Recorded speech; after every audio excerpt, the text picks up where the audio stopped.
DPCM dopo l'altro mentre ci si avvia alla chiusura, dati in crescita ed economia al collasso. 13 sbarchi in poche ore, in 700 arrivano al centro d'accoglienza, lo spot di Lampedusa è di nuovo al collasso con 1263 presenze. Sulle strade siciliane il lockdown ha fatto registrare il 90% di incidenti stradali in meno. L'Istituto Superiore Odierna di Palma partecipa a una nuova gara nazionale organizzata dal Ministero.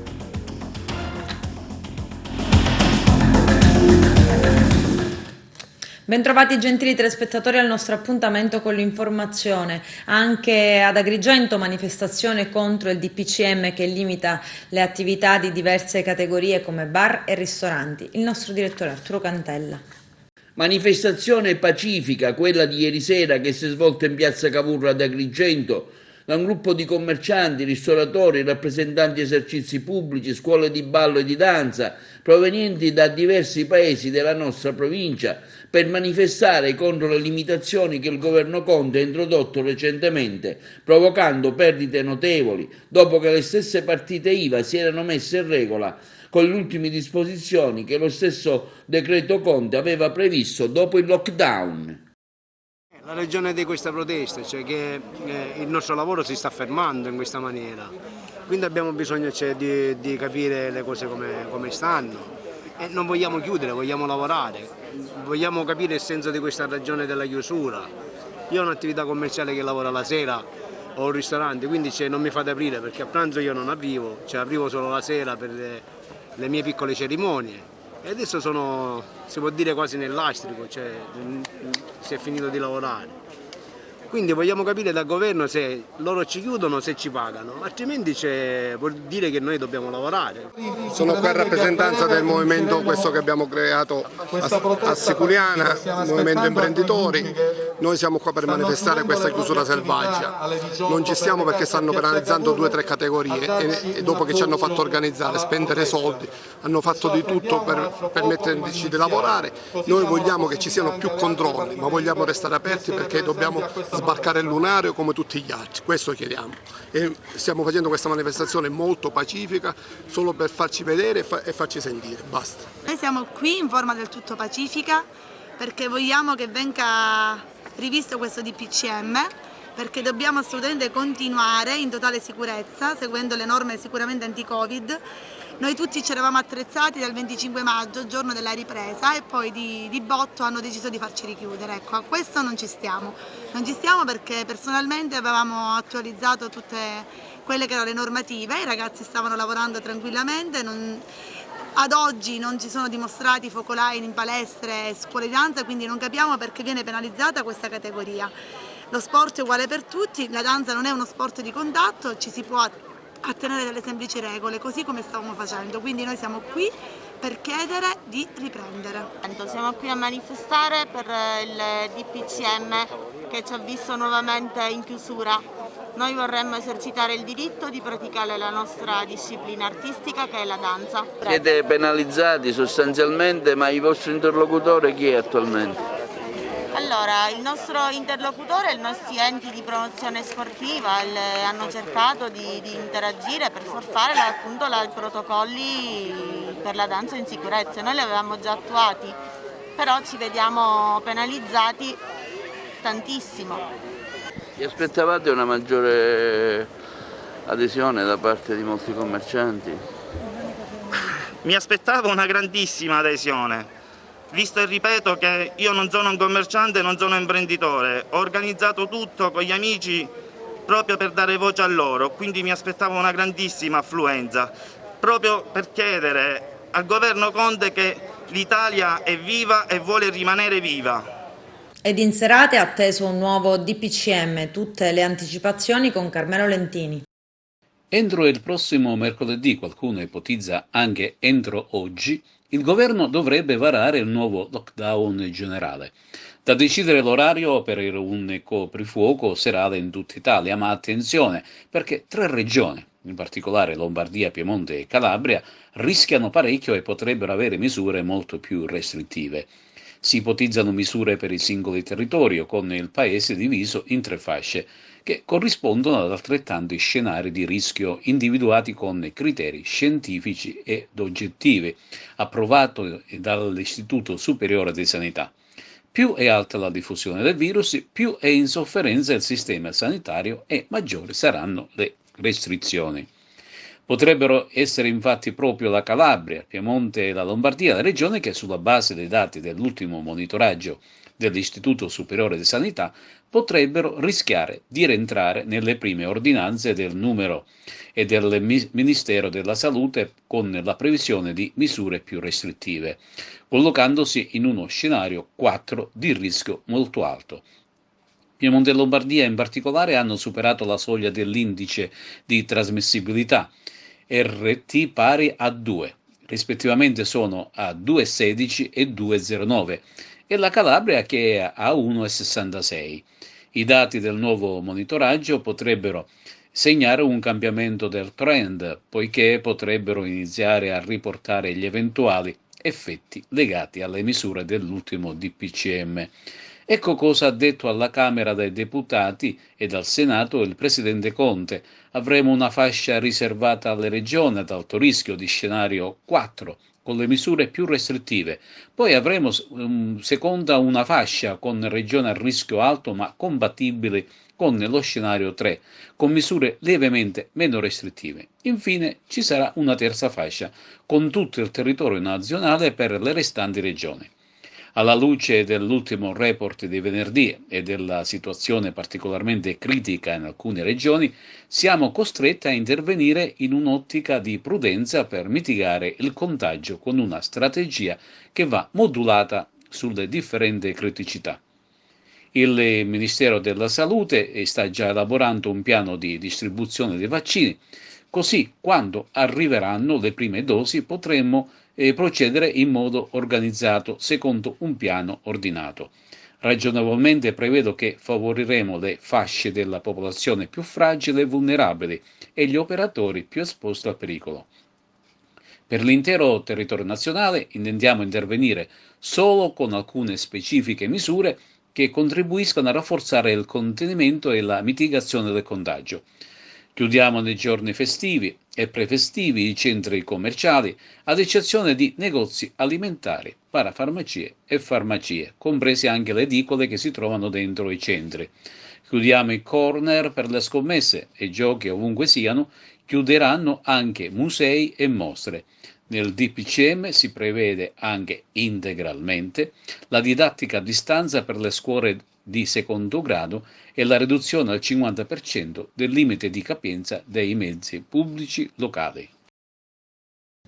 Il report dell'ASP di Agrigento sul Covid-19 nel servizio del nostro direttore Arturo Cantella. Secondo i dati forniti dall'ASP di Agrigento sono 56 nuovi casi Covid registrati in provincia. La situazione con i dati ufficiali dell'ASP di Agrigento è questa: 56 nuovi casi di Covid-19 su 308 tamponi effettuati.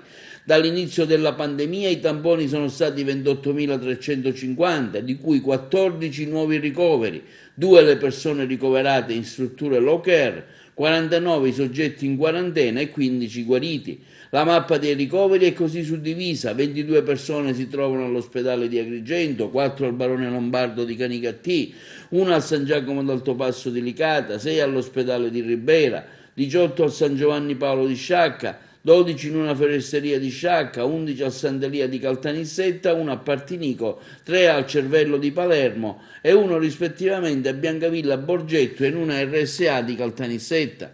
Gli attuali positivi maggiori nei comuni sono Sambuca di Sicilia con 89 casi, Agrigento con 47, Licata con 46, Santa Margherita Belice 43, Canicattì 42, Sciacca 40, Favara 36, Porto Empedocle 33. Nessun caso, 0 si sono registrati ancora a Siculiana e Burgio.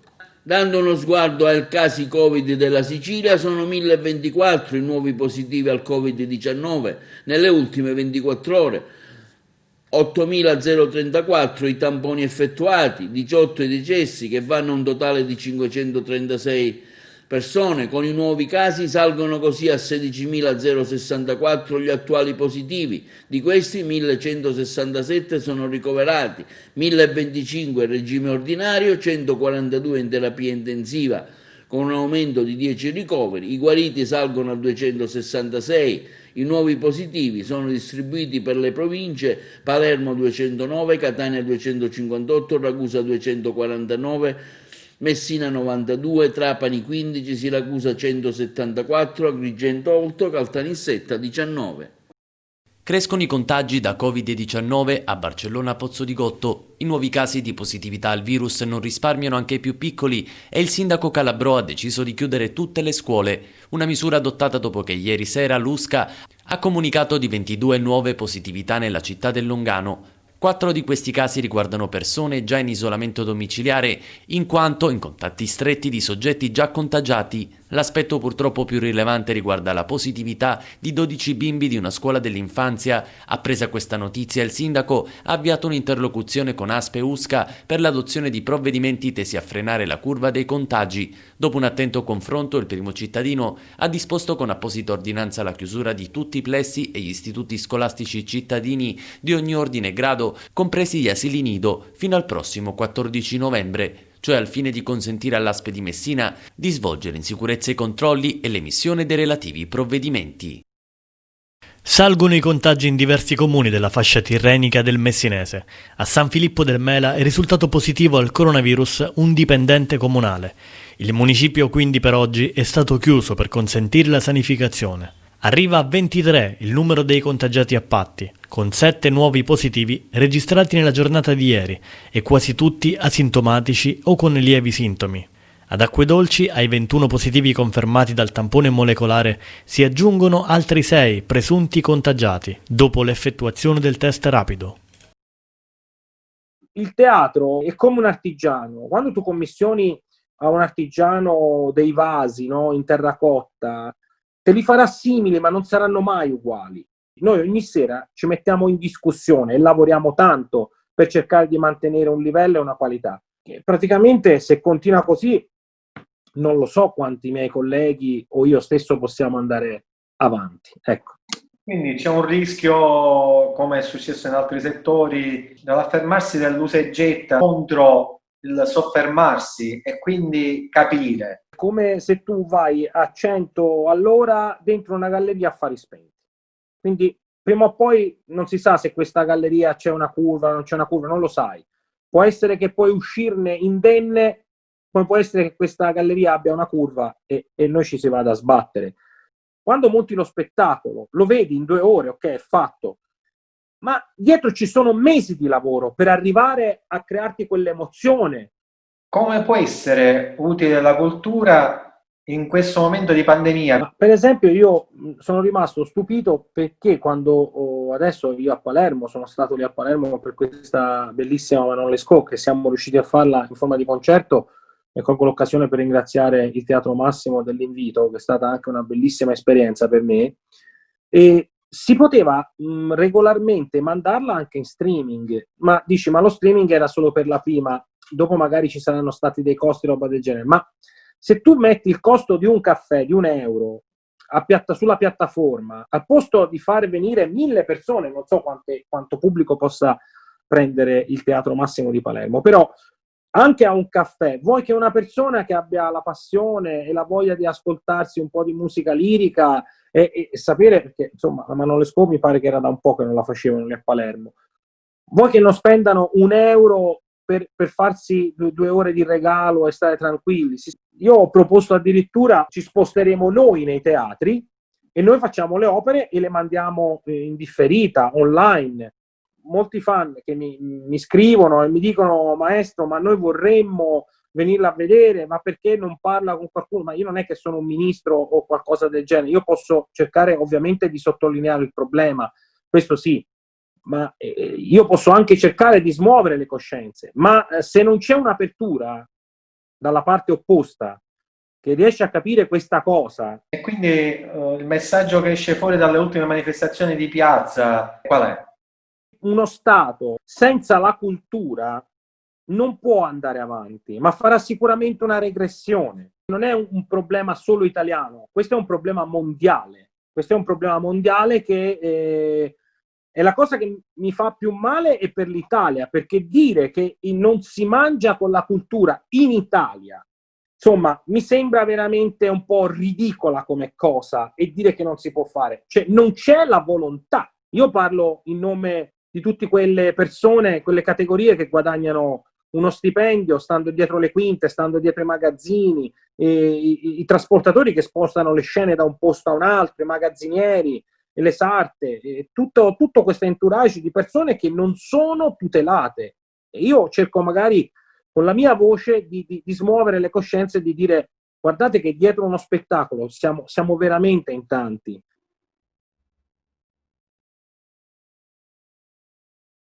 Notte e mattinata di sbarchi a Lampedusa, dove si sono registrati da poco prima della mezzanotte fino a metà mattinata 13 approdi, con un totale di oltre 700 migranti. Nell'hotspot di Contrada Imbriacola si trovano al momento 1263 persone, un ritmo che sembra essere decisamente fuori stagione. Le condizioni del mare vengono date buone anche per i prossimi 2 o 3 giorni.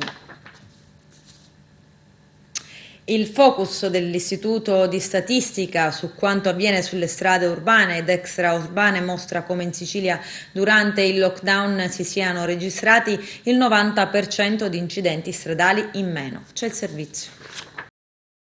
Nel 2019 in Sicilia si sono verificati 10.702 incidenti stradali, 210 persone sono morte e 16.083 sono rimaste ferite. Gli incidenti sono diminuiti rispetto al 2018 del 2,9%, ma il numero delle vittime della strada resta stabile. I dati provengono dal focus diffuso dall'Istat. Nel periodo tra il 2001 e il 2010 il numero dei morti per incidenti stradali si è ridotto del 23,6%, mentre tra il 2010 e il 2019 si registra una variazione di meno 24,7%. Nell'anno 2019 l'incidenza degli utenti vulnerabili per età, quindi bambini, giovani e anziani, morti in incidenti stradali in Sicilia è del 52,4%. Guardando invece agli utenti vulnerabili secondo il ruolo avuto nell'incidente, conducenti, passeggeri di veicoli a 2 ruote e pedoni, il loro peso relativo sul totale dei deceduti è del 52,9%.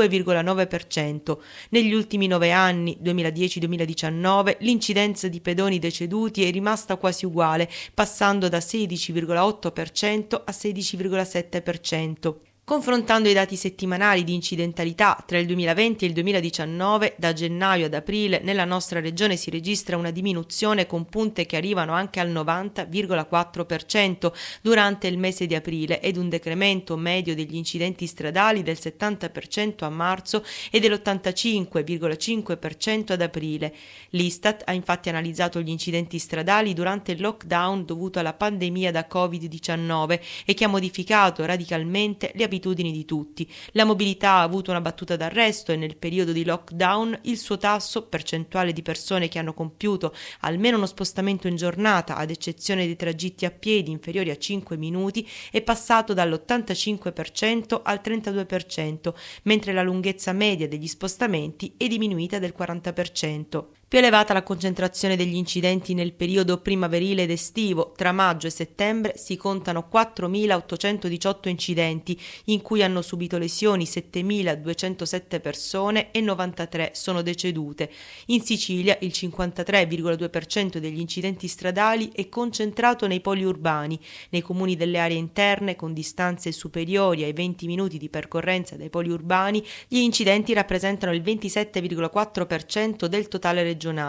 I primi dati forniti dalla Polizia Stradale e dall'Arma dei Carabinieri per gli incidenti stradali con lesioni a persone, circa un terzo degli incidenti totali registrati, sul periodo tra gennaio e aprile 2020 mostrano gli effetti evidenti dell'entrata in vigore dei decreti che hanno istituito le zone rosse e successivamente il confinamento di tutta la popolazione sull'intero territorio nazionale. Il numero di incidenti stradali è infatti diminuito notevolmente grazie alla minore esposizione al rischio. La scuola odierna di Palma di Montechiaro è stata selezionata dal Ministero per partecipare a una nuova gara nazionale. 3 ragazze e 3 ragazzi dell'Istituto Superiore parteciperanno allo Space Hack, il primo hackathon nazionale della scuola sull'educazione allo spazio. Non solo sana competizione, ma soprattutto didattica innovativa. Vediamo.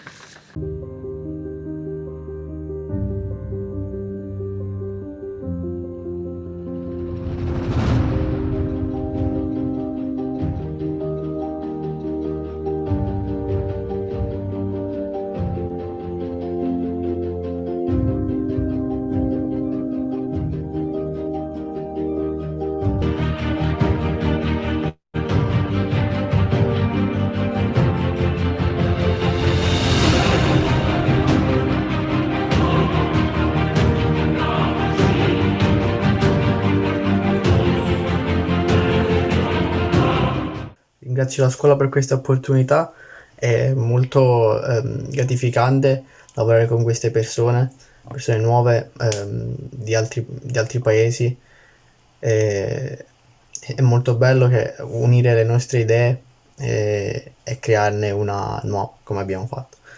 Siamo contenti di essere stati scelti tra le 10 scuole italiane a partecipare allo Space Hack, un hackathon che vede il connubio tra scuola e spazio e didattica innovativa. In poche parole, i nostri ragazzi devono inventare un nuovo strumento o un nuovo modo per insegnare le discipline STEM all'interno della didattica classica. Questo progetto si sposa perfettamente con le linee guida del Piano Nazionale di Scuola Digitale, che vuole una didattica diversa che parla alle nuove generazioni, alla generazione Z. Di fatto i ragazzi sono cambiate le loro esigenze, sono cambiati i loro bisogni e quindi la scuola si deve adeguare a queste nuove esigenze e deve cercare di parlare la lingua dei ragazzi nuovi. Quest'hackathon è perfetto per fare questo. I nostri ragazzi si stanno divertendo e intanto stanno imparando e, perché no, stanno inventando un nuovo modo di insegnare queste discipline.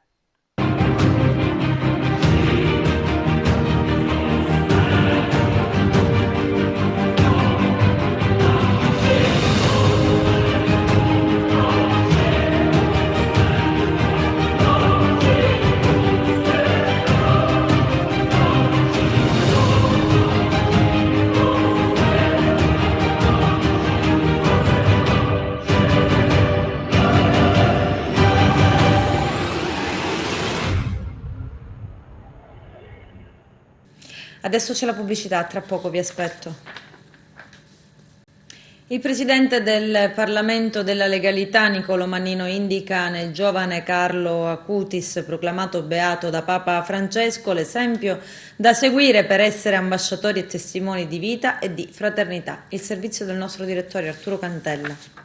Abbiamo bisogno di testimoni credibili che cantano la bellezza della vita in un momento anche particolare.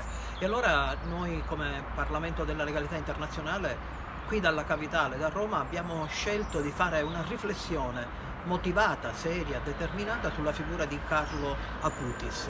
Questo giovane meraviglioso che in 15 anni ha fatto cose stupende perché aveva un cuore pulito. E allora noi quest'anno come Parlamento della Legalità Internazionale abbiamo scelto proprio la figura di Carlo per fare riflettere i giovani di tutte le etnie, perché il cuore non conosce religione, non conosce colore di pelle, non conosce ideali che più o meno aiutano a dare quello che ognuno può. E allora Carlo Acutis è semplicemente un punto di riferimento, un giovane di 15 anni che con le tecniche moderne dei computer, PowerPoint, ha fatto di tutto. Io propongo all'attenzione di tutti i coordinatori nazionali, di tutti i collaboratori di presidenza, per riscoprire la bellezza di questo giovane che merita tanto. E guardate, questo appello lo lancio proprio a 2 passi dalla Basilica di San Pietro, da Roma, dove noi siamo questa mattina, per dire a ciascuno di noi che abbiamo bisogno di testimoni credibili, solari, gioiosi, meravigliosi, in sintesi di gente che canta la vita, gente problematica che vende problemi, angoscia e depressione per piacere non abbiano a che fare con i giovani, perché rovinano il mondo. Abbiamo bisogno di tutti coloro che sanno credere e proporre quel messaggio di fede che è rivolto a Dio. Di te ha detto il mio cuore, cercate il suo volto, il volto della pace, dell'unione, della bellezza e della vita. Noi ci stiamo credendo, quindi invito tutti a riscoprire la bellezza della figura di Carlo Acutis per essere propositivi e testimoni di una cultura di speranza. A noi il crederci ancora, e questo appello se lo propongo da una città bella, la città eterna di Roma, con tanto di vicinanza a San Pietro, e perché ancora una volta ci crediamo e siamo forti nella fede. Alcamo perde la presenza delle suore clarisse del Sacro Cuore, ospitate adesso ad Erice al convento dei Cappuccini. Vediamo. Al di là dell'accoglienza che hanno ricevuto le suore Clarisse ad Erice, era chiaro che sarebbero state accolte, avrebbero trovato una casa che le avrebbe protette, ma Alcamo, la nostra città, un grosso centro di importanza della diocesi, con la loro partenza, Alcamo di cosa si priva? Una città mariana come Alcamo con la partenza delle Clarisse cosa perde, secondo lei? Perde tantissimo. In questi più di 100 anni di storia delle Clarisse ad Alcamo, Alcamo perde il punto di riferimento. Tutti gli scout di Alcamo, ma anche di fuori Alcamo, sono passati da quella realtà. I gruppi religiosi, compreso il gruppo a cui io sono appartenuto e appartengo, siamo stati lì in ritiri, addirittura col cenacolo di preghiera sono stato 13 anni, ogni mercoledì riunito in quei luoghi, dove oltre a pregare noi, loro ci aiutavano con la preghiera. Ed è proprio questo quello che Alcamo perde un polmone di preghiera dove tutti ci siamo rivolti per aiuto, a sostenerci nei problemi, nelle richieste di preghiere per la salute e tante altre cose. Si è fatto qualcosa per non farle partire, magari per trovare un'altra collocazione, una sede anche nei paesi viciniori, nella stessa Alcamo? Che io sappia non si è fatto niente, da quello che mi risulta Alcamo si è un po' prodigato ad aiutare queste suore nel trasloco, perché dove si sono trasferiti erano un po' abbandonati quei locali, anche se la location è eccezionale, e quindi si è dovuto provvedere alle spese. Ha avuto modo di parlare con le suore, è chiaro, prima della loro partenza? Chiunque è in procinto di partire non è contento mai nessuno di lasciare la propria radicalità. Ho parlato con le suore tantissime volte, sono legato affettivamente con loro, e quindi un po' la sofferenza, ogni incontro traspariva. Lasciare Alcamo per loro è pure un grosso dolore.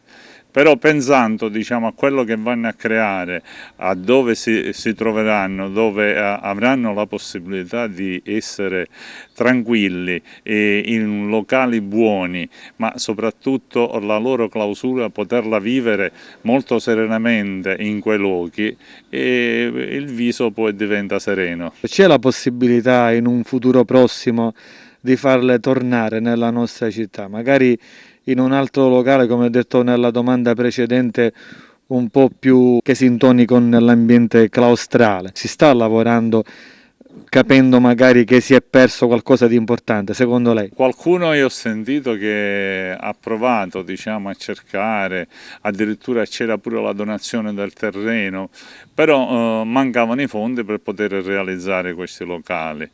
Molti altri invece dicono vabbè, c'è un'altra realtà di suore di clausura qua ad Alcamo, non siamo totalmente scoperti, ma non è così, le realtà sono molto diverse e ogni monastero ha il suo carisma.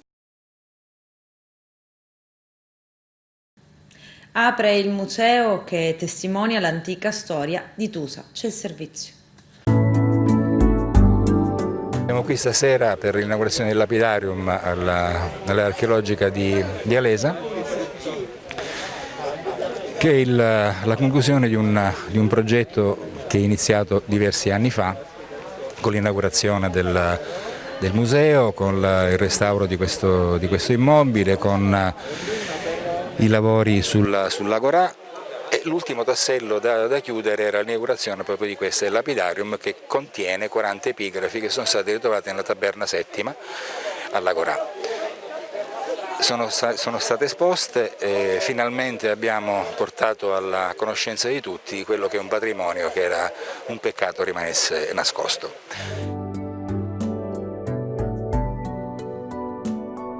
Abbiamo il dovere di comunicare al mondo la magnificenza della nostra civiltà. Le nostre radici possono proiettarci veramente in un futuro di sviluppo sostenibile e di prosperità. L'inaugurazione del lapidario è un momento importante per questo territorio, ma per tutta la Sicilia, per gli studi archeologici e per un'offerta culturale che cresce.